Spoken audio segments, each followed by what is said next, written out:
The sentence Paul Manafort lived an otherwise blameless life is exactly what white privilege is, and exactly the problem with the rule of law here in America. Dyze in your house. Exclusively on East Coast Radio.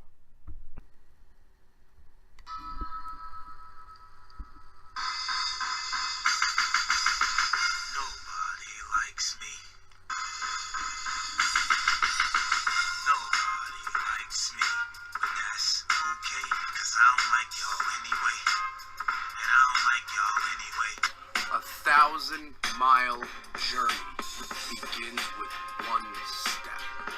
Progressives took that step on November 6th. The journey's not over, but we took a step in the right direction. If you don't know what Staten Island is, it's like New York's abortion that lived. Did you see New York 11 elected a Democrat? New York 11 is Staten Island, the most Trumpian place in New York City.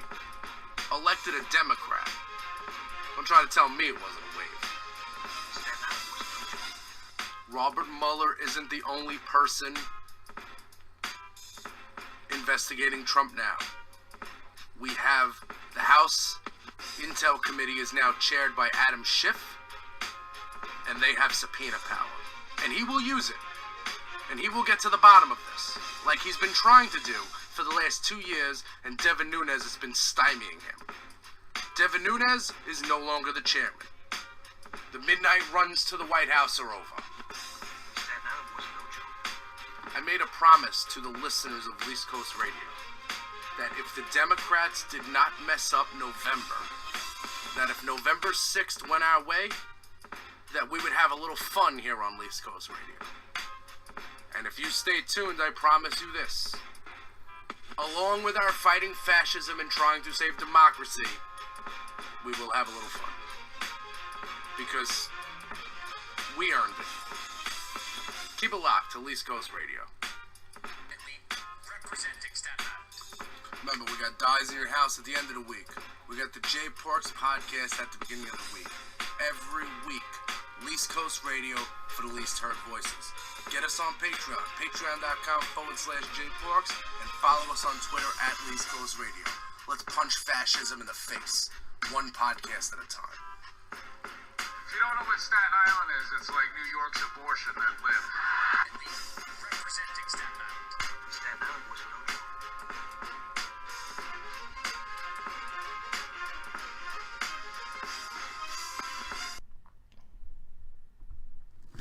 Hey, yo. Who's in the house? Dyze in your house. What is the word, peeps? What goes on? It's the weekend, and we are back with another action-packed edition of Dyze in your house, exclusively on East Coast Radio for the least heard voices. You may ask yourself, what is East Coast Radio? Well, what it is, it's a vehicle we use to avoid fascism. Alexa, what is fascism? The noun fascism is usually defined as a governmental system led by a dictator having complete power, forcibly suppressing opposition and criticism, regimenting all industry, commerce, etc., and emphasizing an aggressive nationalism and often racism. Sounds about where we're going in this country, and we don't want to go there. My family's been there. They didn't make it back. And that's what I want to kick things off with. I'm going to talk about Manafort in a little while. That's white privilege. We have that to talk about, but I gotta talk about Representative Omar, AIPAC, and people not understanding that Israel and Jewish heritage are not things that are automatically things that are tied together. Let's explain. Omar, who, by the way, is one of the, freshman Democrats. Representative Omar had something to say about, I don't have the comments in front of me. She's been making all sorts of comments. But basically, AIPAC, which is a pro-Israel lobbying firm, she doesn't like that AIPAC has so much dark money in our politics, and she said something about it. Oh, it's anti-Semitism. It's anti-Semitism. Well, let's talk a little bit about anti-Semitism. I sent out a tweet, and this tweet got traction. Because it was Thursday morning, I wasn't working. I turned on Morning Joe, and they're talking about anti-Semitism. I don't see one Jewish person at that table. And they're having a panel on anti-Semitism. Sam Stein was there. But, you know, Sam Stein, just like when he asked questions about legal pot, they shut him down too. So I bet Sam Stein didn't get much to say. I walked away when they started talking about, or I changed the channel. I was just mad. I don't like that. I'm sorry, but somebody who is Jewish, like, I don't like when a group of like non-Jewish people start talking about what's anti-Semitism and what's not. That's all I'm saying. So I sent out a tweet. And I want you guys to understand that I'm not stupid, okay? So, I mean, I'm not smart. I'm not the smartest person, but this is the tweet I sent out. It got 61 likes, which is pretty good for me. A lot of them aren't my followers. Here's a rule. You can't wax idiotic about what is and what's not anti-Semitism if you don't have anyone Jewish in the room. My family was killed in the Holocaust. Israel didn't come to save us. Not gonna blindly defend a country because of PACs. Talking to you, Morning Joe. That was hashtag Morning Joe. And that got traction. First of all, let me just say one thing. Of course, I know what year Israel became a country. So anybody replying to that tweet that is upset, that says that, you know, Israel wasn't even a country back then, you guys are missing the whole point. You're missing everything. I am Jewish. My family was killed in the Holocaust. I will say that again and again and again because it's true. Okay? My family has nothing to do with Israel. And when people talk about AIPAC and dark money in politics, nobody is talking about the Jewish faith. Okay? Nobody is saying, oh, those people that are Jewish, they gotta get their money out of politics. No one's saying that. The people that receive the most money from AIPAC are conservative Christians. So, like, it's not Jews running everything. And you know what I find anti-Semitic? Jews. You know, when you say Jews, like we can't say the whole word, that's anti-Semitic. You know what I think is anti-Semitic? When somebody walks by with a big nose and they say, look at a Jew face. I think that's anti-Semitic. When me and my friends are walking down the street, well, not recently because I don't have any friends, but when me and my friends are walking down the street and there's a penny on the floor and you point to it and look at me, I think that's anti-Semitic. When you talk about Hollywood being run by Jews, oh, the Jews. The World Bank's run by the Jews. That's anti-Semitic. And you know what else is anti-Semitic? Sitting around a fucking table talking about what's anti-Semitic with a bunch of Bible-thumping Christians that don't know anything about being anti-Semitic, don't know anything about experiencing anti-Semitism. Okay? People don't get it. Now, I'm not saying, I was, thrown in a locker and bullied as a child because of my religion. I'm not saying that. But let's not pretend like it was okay. I mean, it was okay, but let's not pretend like it wasn't something that got me made fun of. That got all of us made fun of. So stop it. So stop with this whole holier than thou. And you know what? If Republicans were so against anti-Semitism and the hate speech, there wouldn't have been 23 Republicans voting against the resolution that Pelosi put up to condemn, hate speech against Jewish people, Muslims, and women, and all, minorities or whatever. It's hypocritical and it's stupid. And let's go over some of the comments. Let's go over some of the replies. First, we got an attorney specializing in health and biopharmaceutical law and regulation. Replied to me. He's got 78 followers, doing it big. First, Israel wasn't a country during the Holocaust. It was created, in part, due to the Holocaust. However, I agree with you with your general sentiment. I don't understand the anger over dual priorities. My wife's family has some hardcore Zionists. Their loyalty is clear. Again, not into the geopolitics enough to tell you, oh yeah, those Zionists. Like, I'm just telling you that, saying, hey, Israel might be, the Israeli government might be corrupt. Hey, groups in Israel might be giving money to the Republican Party for reasons that aren't exactly kosher. Like, I'm sorry that's real. That has nothing to do with Jewish people. That has nothing to do with the Jewish faith.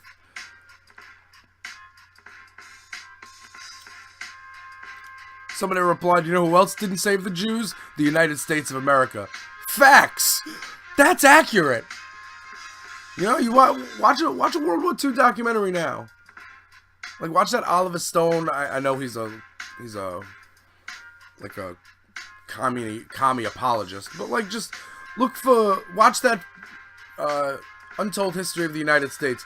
And the World War II thing is just phenomenal. Now, the war was already over. We weren't going there to save Jewish people. We ended up doing it like by accident. It's crazy. Israel didn't exist back then. These are all the replies. People think that I'm sitting there, I'm sitting here tweeting, and my family got killed by the Holocaust, and they think that I got the year that Israel was a country wrong. I mean, come on. That's not the point.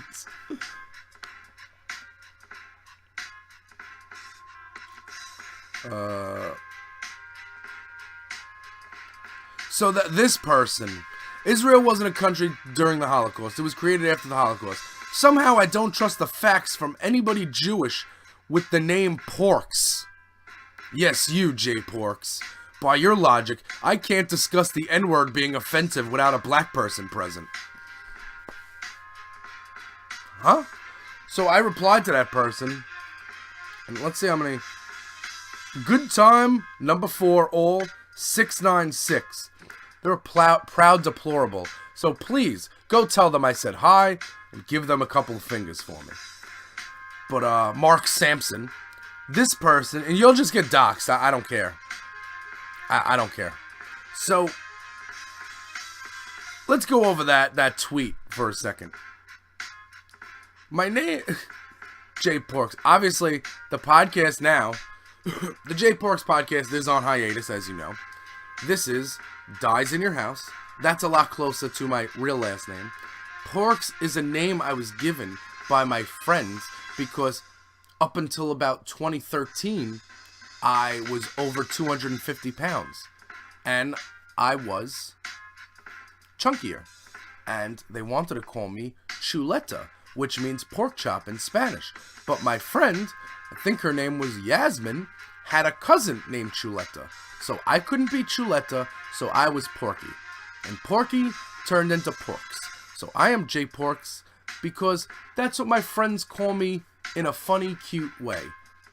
It's not, you know what I'm saying? Like, this guy saw J. Porks and thought like, oh man, he's eating bacon all day. Like, tell you the truth, I really don't dig on swine. I like regular bacon, but on the health kick, I've been doing the veggie bacon from Target.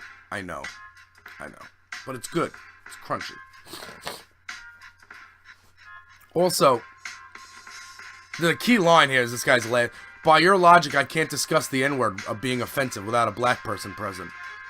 So I wrote, you talk about the N-word with exclusively white people? What are those meetings like? Like, I just want to know, who's sitting around? It's the same thing I just said. The tweet was, don't talk about anti-Semitism without Jewish people around. This guy's saying, oh, well, we talk about the N-word without black people. Do you? I mean, let me give you a discussion. Let's say there's a group of white people, any group of white people. Here is the discussion about the N-word.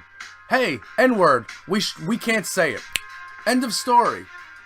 Hey, N-word, not a thing we say.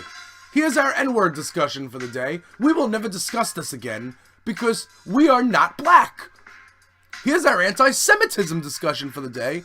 Check with the Jewish people before you start talking, oh, this is anti-Semitism, that's anti-Semitism. The truth is, first of all, Benjamin Netanyahu is going to be indicted.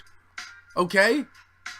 Trump has an Israeli firm, Israeli private investigating firm. Like, Israel isn't necessarily the best actor. And that's got nothing to do with Jewish people.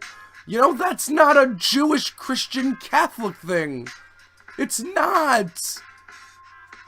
And, I mean, I'm Jewish. So talk to someone who's Jewish about it before you go on national television and start condemning anti-Semitism that isn't there. Super PACs, there's too many super PACs in politics. Fact. It's not even close to being inaccurate. Support for a country over our country, you know, how about we support our country? Instead of North Korea and Russia and Saudi Arabia and all these bad actors. Why don't we support our country? Kidding me? So listen, and I'm not a Justice Democrat, you know? I'm not one of these people that, you know, watches the Young Turks and is like, yeah, get him, sink. Like, no, I'm not that. I understand that Justice Democrats is a dividing group. I understand that. I'm not saying I'm that. I'm saying that if we take people like Representative Omar, we take Alexandria Ocasio-Cortez, ding, ding, ding. Took us 13 minutes to mention her. If we take representatives like that, who may be Justice Democrats right now, and you can get them away, peel them off of those Justice like, look, like Alexandria Ocasio-Cortez hit Michael Cohen with the sweetness questions. Bing, bang, boom, and hit him with a couple of questions that ended up with at least 4 people getting subpoenaed to come talk to the House committee, the Oversight Committee. Had nothing to do with Justice Democrats. Bernie Sanders did not feed her any questions. So I'm not sitting here saying, yeah, let's primary Democrats, and if you don't agree with us, I'm not saying that. I'm talking about Israel and anti-Semitism. And you don't have to blindly support a country. You don't have to blindly support Israel for the sake of Jewish people. Okay? Us Jewish people, we're good. Don't worry about it. We just need less anti-Semitism in the world. Not having to do with Israel. I mean, it's insanity. Alright. This is, talk about Paul Manafort. New format on Dyze in Your House. We'll talk about Paul Manafort when we come. Back after this. Hey, yo! Jay Porks here, recording my own commercials as per usual. But I am here to tell you about going to patreon.com/JPorks, and you have the opportunity to help support Least Coast Radio by becoming a Least Coast Radio head. How do you do that, you say? Well, there are 3 different tiers to choose from, where you can find yourself bonus content, bonus features from the Jay Porks podcast, from Dyze in Your House, from all things Least Coast Radio. Now, what are those features? Well, they're bonus shows. They're getting shows early. They're getting exclusive artwork mailed to the address of your choosing monthly. You can interact with all the hosts here on Least Coast Radio. You can get shout-outs on the podcast. Behind the scenes stuff. That's on Dyze in Your House and the Jay Porks podcast. You get them both here on Least Coast Radio. Dyze in Your House is usually the primer at the end of the week. The Jay Porks podcast is the long show. What we do at the beginning of the week to get you going, to take in everything that happened. But I need some help. And how you can help Least Coast Radio is by following us on Twitter at Least Coast Radio, going to patreon.com/jporks, becoming a Patreon, becoming a Least Coast Radio head. And, you know, if you don't want to do any of those things, you can smash that subscribe button on iTunes or YouTube. And, you know, you can, it wouldn't hurt. It wouldn't hurt to share the podcast with your friends. So keep it locked to Least Coast Radio for the least heard voices. We're here fighting fascism, saving democracy, but we're also going to have a little fun. Keep it locked.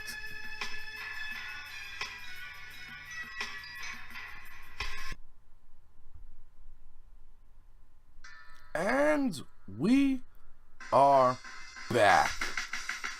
Who's in the house? Dyze in your house. There's a new format because Dyze in your house is going to be the sole vehicle of Least Coast Radio for a little while.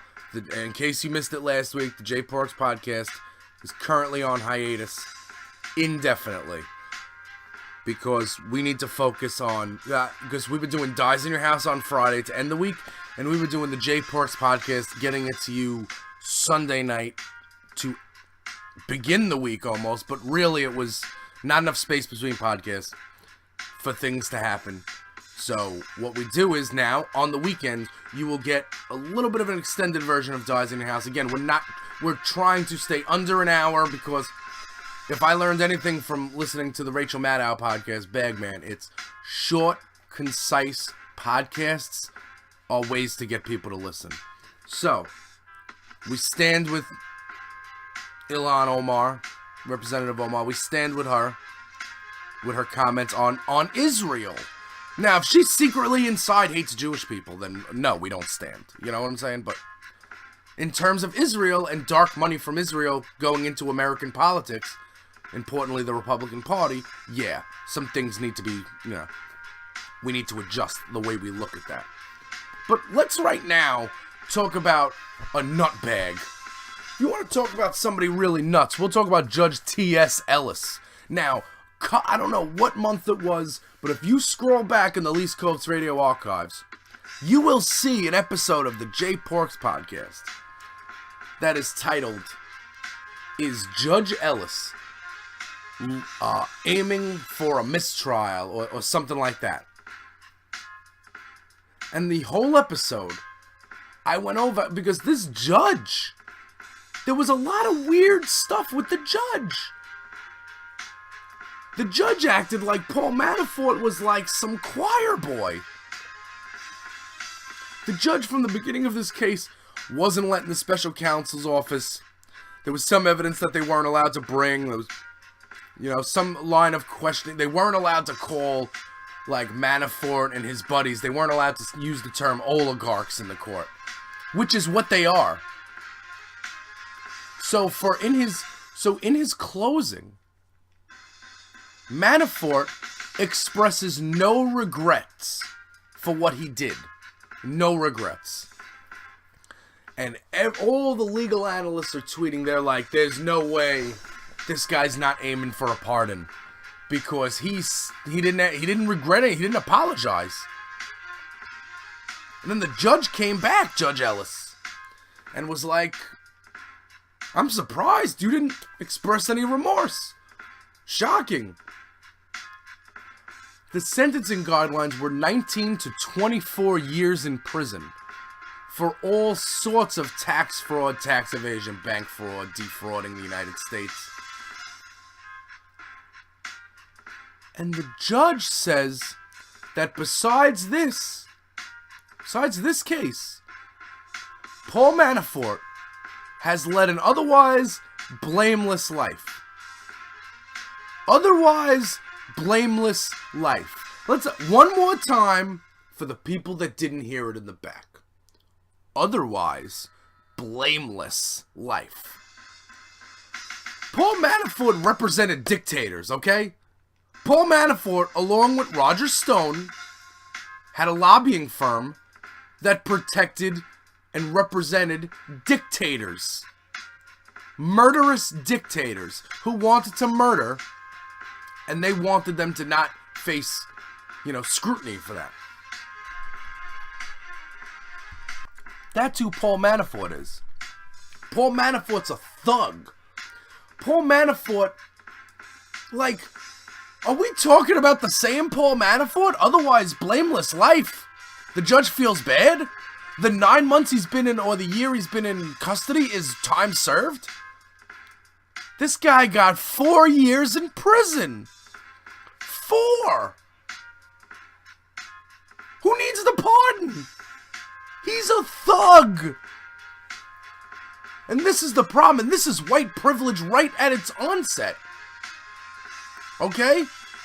Jussie Smollett, and listen, that guy's an asshole, you know? But for an example, Jussie Smollett got indicted on 16 counts. He's facing up to 67 years in prison for the fake attack. 67 years in prison. Paul Manafort spent his whole life defrauding the United States, representing dictators, and running pro-Russia ops in the Ukraine. And evading taxes. And he got less than 4 years in prison? Now, don't worry, he has another trial, he has another sentencing next week. Judge Amy Berman Jackson. And we're going to talk, next week's a big rocket docket. Next week we got the rocket docket going, so we'll go over what's on the docket for next week. But like I understand that judges are supposed to take, like, you know, the crimes at hand and stuff like that, and not look at a person, like, they're supposed to judge what they have in front of them. At the same time, it's impossible to, like, not know who Paul Manafort is, like, to not know the significance of this. And there's no way that you can give Paul Manafort 4 years and, you know, be a judge and actually make me believe that you're fair and biased, that you had no leanings towards one side or the other. That's all I'm saying. Because to say that Paul Manafort led an otherwise blameless life is completely and utterly ridiculous, and it shows a lack of a grasp of reality that one might have. Cohen and Manafort, basically, Manafort got a couple more, like 18 months more than Michael Cohen. Michael Cohen gave so much information. He gave so many documents, and he is continuing to help with SDNY and House investigations. And he did less. He did less. I know campaign finance is a thing, and that's not something they got Manafort for, but Paul Manafort spent his whole life on the wrong side of good. And Judge Ellis, appointed by Ronald Reagan, who was advised by, wait for it. Hold on, I'm gonna let you guess. Did you write down your answer? Paul Manafort. There's no way that Judge Ellis doesn't have a horse in this race. And white privilege is alive and well. Because if Paul Manafort avoids court his whole life, if he somehow manages to slip through the cracks, and you get him in court, you have to make an example out of him. They locked up Gotti for tax evasion. You can't just let these people get away with this. And again, I'm not talking about the election conspiracy stuff. Again, this specific trial wasn't really about Russian collusion. It's about bank fraud, tax fraud, offshore accounts, stuff like that. But you can't ignore it. I mean, you can't. And if you, I don't get it. It makes my head hurt. Now, all we have to do is trust that Amy Berman Jackson is gonna do the right thing, like a Spike Lee movie, and lock this guy up for a long, long time. You need to make an example out of these people, because white people with money getting away with things and getting off easier than black people without money, that's not the America I want to live in. I got a list of black people that got more time than Paul Manafort. Again, Paul Manafort got 47 months. Crystal Mason is serving 10 months in federal prison and 5 years in state custody because she tried to vote in 2016 and she was on probation and she didn't know that she wasn't allowed to do that. More time than Paul Manafort. I'm going to skip the politicians portion of this list, and it is very long. In 1996, Elise Marie Johnson was convicted for her involvement in a Memphis cocaine trafficking organization. She was sentenced to life imprisonment for the non-violent crime. In June 2018, after serving 21 years in prison, Kim Kardashian and her butt went to the White House and asked President Orange to have her released. Stephanie George was serving a life sentence for a non-violent drug crime. In 2013, her sentence was commuted by President Barack Obama. After being in jail since 1996, she was released in April of 2014. Donnell Clark. In 1994, when Clark was 29, he was sentenced to 30 years for a non-violent drug offense. It was his first offense. At the age of 50, he was released in 2015 after Obama commuted his sentence. Clarence Aaron. Clarence Aaron was a first-time offender for a non-violent crime. He was denied clemency by President Bush, but granted a commutation by President Obama in 2013. He was in prison for more than 15 years. Alton Mills. In 1993, Mills was only 25 years old when he received a mandatory life sentence without parole for a non-violent drug crime. President Obama commuted his sentence in December 2015. He was released in 2016. And that's just a short list. I mean, listen. You go down your block. You talk to people that are non-rich and non-white. And you tell me how their tax evasion crimes, what they had to plead to. You just let me know. It's not a fair system. And you really thought with all of America watching, you thought that it would be. The judge went 75% below the sentencing guidelines. That's utter insanity. It's one thing to say 19 to 24 is a little excessive. We'll give you 10. That would be half. 75% reduction in sentence. That leads me to believe that Judge Ellis doesn't believe that the special counsel is, doing their job in their full capacity. They don't believe that the special counsel's needed. They don't believe that Trump did anything wrong. And if you don't believe that Trump did anything wrong, there are several hospitals that have CAT scan and PET scan machines to get your head checked out.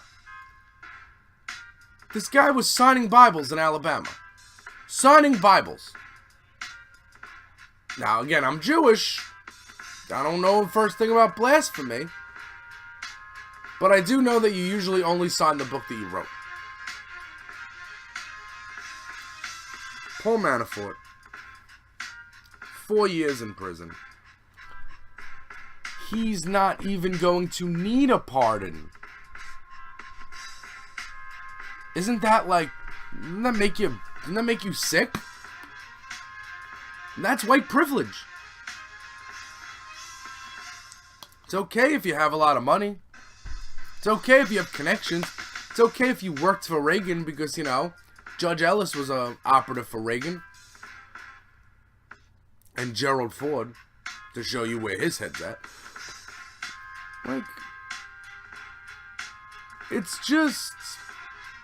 It's exhausting, it's tiring, and it's It's one thing to like, oh, well, don't worry, Judge Berman Jackson's going to take care of it. No, don't worry, Robert Mueller will come. No, don't worry, they'll impeach him. I mean, how many times are we going to put this off before we remove this guy from office? Indict the kids. Let's go. Our country is burning. We cannot afford to have this liability in the White House anymore. We can't afford it. We need to rebuild our nation.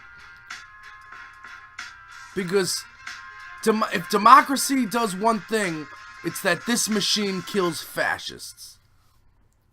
J-Porks, Dyze in your house, exclusively on Least Coast Radio.